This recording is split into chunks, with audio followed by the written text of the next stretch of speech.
అప్పుల బాధలు వెంటాడుతున్నాయా? అయితే 6 జేవిఆర్ వారి జాతిరత్నాలు ధరించండి. సమీరా ఫాతిమా ఈవిడ పేరు కొంచెం క్యాచీగా ఉన్నట్టు అనిపిస్తుంది కదా.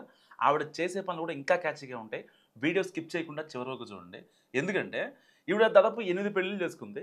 8 పెళ్ళిళ్ళు చాలా యుద్ధాలు, యుద్ధంతో రాసిన ప్రేమ కథలు, దీని వెనకాల చాలా పెద్ద స్టోరీ ఉంది. 8 పెళ్ళిళ్ళు చేసుకొని 9వ పెళ్లి దగ్గర దొరికిపోయింది. సో బేసిక్గా పెళ్ళి అంటే 3 ముళ్ళు 7 అడుగులు, సో చాలా పవిత్రంగా జరిగేది. కానీ ఈవిడ ఒక బిజినెస్ చేసేసింది. ఆ బిజినెస్ కూడా ఇప్పటి వరకు కని విరి ఎరుగని రీతిలో ఆవిడ బిజినెస్ చేసింది పెళ్లి పైన.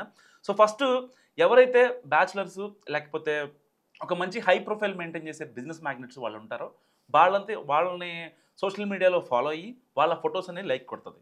ఎప్పుడైతే వాళ్ళు రిటర్న్లో మెసేజ్ పెడతారో ఆ టైంకి ఈవిడ వాళ్ళని ఎలా వశం చేసుకోవాలో ఒక ప్లాన్ వేస్తుంది. అది చాలా పక్కా ప్లాన్ అనమాట.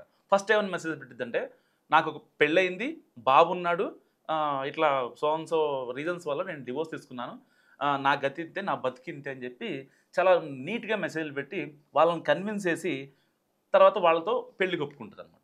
వన్స్ పెళ్ళికి ఒప్పుకున్న తర్వాత వాళ్ళతో తిరిగేసి చేయాల్సిన కార్యాలన్నీ చేసేసి కొన్ని వాళ్ళ ప్రైవసీ వీడియోలు కూడా కొన్ని వాళ్ళ అబ్బాయికి తెలియకుండా వీడియోలు తీసుకొని అక్కడ బిజినెస్ మ్యాగ్నెట్లైనా లేకపోతే కొంచెం హై ప్రొఫైల్ కస్టమర్లైనా ఎవరైనా సరే వాళ్ళతో పెళ్లి దాకా వెళ్ళిందంటే పక్కగా ఆవిడ దగ్గర వీడియోస్ ఉంటాయి. సో ఈ వీడియోస్ని ఏం చేసిందంటే వాళ్ళ టీం ఉంటారనమాట బ్యాక్ ఎండ్లో, ఆ టీం పంపిస్తుంది. సో మనోడికి ఇన్ని బిజినెస్లు ఉన్నాయి, ఇన్ని కార్లు ఉన్నాయి, ఇన్ని బంగ్లాలు ఉన్నాయి, ఇంత బ్యాంక్ బ్యాలెన్స్ ఉంది అని వాళ్ళ టీంకి మొత్తం వీడి దగ్గర ఉన్న రహస్యాలు మొత్తం తెలుసుకొని వాళ్ళ టీం పంపిస్తుంది.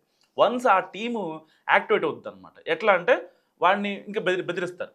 ఆ టీమే వచ్చి ఈ అమ్మాయి ఫాతిమా అనే అమ్మాయి నా భార్య నువ్వెలా పెళ్లి చేసుకుంటావు అంటూ వాళ్ళని రోడ్డు మీద లాగుతారు. సో అప్పుడు వీళ్ళు ఏం చేస్తారు, మా దగ్గర వీడియోస్ ఉన్నాయి అని చెప్పి ఆ వీడియోస్, ఆ ప్రైవేట్ వీడియోస్ ఎక్కడ బయట పెడితే వాళ్ళ పరువు పోతుందని భయపడి వాళ్ళు ఒక 15 లక్షలు 20 లక్షలు అలా ఇచ్చి క్లోజ్ చేసుకుంటారు. సో ఇలా ఈ ఫాతిమా అనే అమ్మాయి మహారాష్ట్రలోని నాగపూర్లో ఉంటుంది. సో బేసిక్గా ఈవిడ ప్యాషన్ ఏంటంటే అబ్బాయిల్ని వల్లో వేసుకొని ఇలా చేయటం.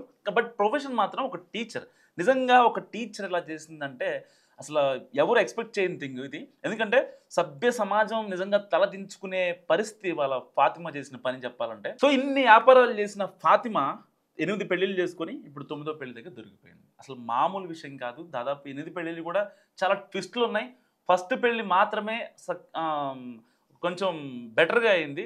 మిగతా పెళ్ళిళ్ళు మొత్తం వాళ్ళని ఇబ్బంది పెట్టడం, లేకపోతే వాళ్ళని చంపేస్తానని బెదిరించడం, వాళ్ళ వీడియోస్ బ్లాక్మెయిల్ చేయడం, ఇలాంటివి చాలా చేసిందనమాట. సో పెద్ద నెట్వర్క్ నడిపింది.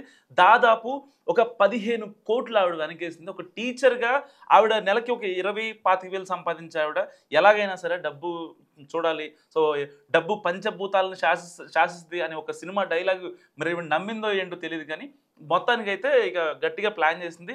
దానికి ఒక టీంని ఏర్పాటు చేసుకుంది. వాళ్ళల్లో వీళ్ళంతా కూడా వాట్సాప్ కాల్సే మాట్లాడుకుంటారు. ప్రతి ఒక్కళ్ళ ఇప్పుడు ఎవరిదైనా వాళ్ళ టీంకి ఒక హై ప్రొఫైల్ కస్టమర్ ఎవరైనా దొరికారంటే వెంటనే ఈవిడికి వాళ్ళ గ్రూప్లో ఫార్వర్డ్ చేస్తారు. ఆ గ్రూప్లో ఫార్వర్డ్ చేసి ఆ స్టోరీలకి లైక్ చేయడం కావచ్చు, లేకపోతే వెంటనే వాళ్ళ నెంబర్లు తీసుకోవడం కావచ్చు, ఇలా వాళ్ళతో కొంచెం కమిట్మెంట్ వేలో మాట్లాడి వాళ్ళని కన్విన్స్ చేసి నాకు ఒక లైఫ్ ఇవ్వండి అంటూ చాలా దీనంగా మాట్లాడి వాళ్ళందరినీ ఓన్ చేసుకుంటుంది. సో మీకు ఎవరన్నా కనుక ఒక అమ్మాయి మెసేజ్ కానీ లేకపోతే ఒక ఆంటీ మెసేజ్ కానీ ఇలాంటి ఏమన్నా ఫేక్ అకౌంట్ నుంచి మీకు మెసేజ్లు వస్తే మాత్రం మీరు వాటిని స్కిప్ చేయండి. ఎందుకంటే అనవసరంగా కాన్సిక్వెన్సెస్ వద్దు. సో కొంతమంది కక్కుర్తిగాళ్ళు ఉంటారు. సో అలాంటి వాళ్ళు ఏంటంటే ఏదో ఒకటిలే కానిచ్చేద్దాం అనే ఇదిలో ఉంటారు. కానీ అలాంటివి చేయకండి, రిప్లైలు ఇవ్వకండి. ఒకవేళ మీకు ఏమైనా రిక్వెస్ట్లు వచ్చినా సరే వాటిని బ్లాక్ చేయండి, లేదంటే డిలీట్ చేయండి. అంతేగాని ఇలాంటి ఫాతిమాలు కనుక మీ లైఫ్లో ఎంటర్ అయితే మీరు నిజంగా మీ జీవితం సంకనాగిపోతుంది. సో దాంట్లో ఎట్లాంటి డౌటు లేదు.